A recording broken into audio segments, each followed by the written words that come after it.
Hi guys, അപ്പോൾ ദേ ഇന്ന് polio കൊടുക്കുന്ന ദിവസമായിരുന്നു കേട്ടോ. അപ്പോൾ ഞങ്ങൾ ഉണ്ണികളെല്ലാവരെയും കൊണ്ട് പോളിയോ കൊടുക്കാൻ വേണ്ടിയിട്ട് രാവിലെ തന്നെ പോകാം കേട്ടോ. അപ്പോൾ നമ്മൾ ഏകദേശം ഒരു 8 മണിയൊക്കെ ആയപ്പോൾ ഇറങ്ങിയിട്ടുണ്ടായിരുന്നു. അപ്പോൾ 8 മണിയൊക്കെ ആയപ്പോൾ അവിടെ തുടങ്ങിയിട്ടുണ്ടായിരുന്നു. അപ്പോൾ ഫസ്റ്റ് തന്നെ നമുക്ക് ചെയ്ത് പോരാനും പറ്റിയിട്ടുണ്ടായിരുന്നു.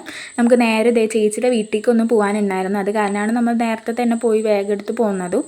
പിന്നെ നേരെ നമ്മൾ ചേച്ചിയുടെ വീട്ടിലേക്കാണ് പോയത്. അവിടെ ഒരു പരിപാടി ഉണ്ടായിരുന്നു. ചേച്ചിയുടെ കസിൻ്റെ കല്യാണമാണ് വരുന്നത്. അപ്പോൾ ആ ചേച്ചീനെ ഇങ്ങനെ നമ്മൾ വിരുന്ന് വിളിക്കാമെന്നൊക്കെ പറയും. നമ്മളിവിടങ്ങളിലൊക്കെ അങ്ങനത്തെ ഒരു പരിപാടി ഉണ്ട്. എല്ലായിടത്തും ഉണ്ടോ എന്ന് എനിക്കറിയില്ല. അപ്പോൾ നമ്മളിവിടെ അങ്ങനത്തെ ഒരു പരിപാടി ഉള്ളതുകൊണ്ട് തന്നെ നമ്മൾ അതിന് വേണ്ടിയിട്ട് വന്നതായിരുന്നു. അപ്പോൾ യാമിയുടെ ഇപ്പോഴത്തെ മെയിനായിട്ടുള്ള പരിപാടികളാണ് ഇങ്ങനത്തെ വീഡിയോസ് എടുക്കുക, ഫോട്ടോസ് എടുക്കുക. അതൊക്കെയാണ് ഇപ്പോൾ ഫോൺ കിട്ടിക്കഴിഞ്ഞാൽ ഉള്ള പരിപാടി. അതിൻ്റെ ഇടയിൽ നമ്മളൊന്ന് കടയിലൊക്കെ പോയിട്ടുണ്ടായിരുന്നു. അതൊക്കെ കഴിഞ്ഞ് ലേസും അതും ഇതൊക്കെ വാങ്ങി. പിന്നെ അവിടെ എത്തിക്കഴിഞ്ഞാൽ ഫുൾ ഫുഡ് അടി തന്നെയാണ്. 24 മണിക്കൂർ എന്ന് പറഞ്ഞ പോലെ നമ്മളിങ്ങനെ ഫുഡ് അടിച്ചുകൊണ്ടേ ഇരിക്കും. പിന്നെ രാത്രി പോരുന്നതിന് മുമ്പ് അൽഫാമൊക്കെ കഴിച്ചിട്ടുണ്ടായിരുന്നു. അതിൻ്റെ വീഡിയോ എടുക്കാനും ഞാൻ മറന്നു പോയിട്ടുണ്ടായിരുന്നു. അപ്പോൾ ഇത്രയുള്ള വീഡിയോ. ബൈ.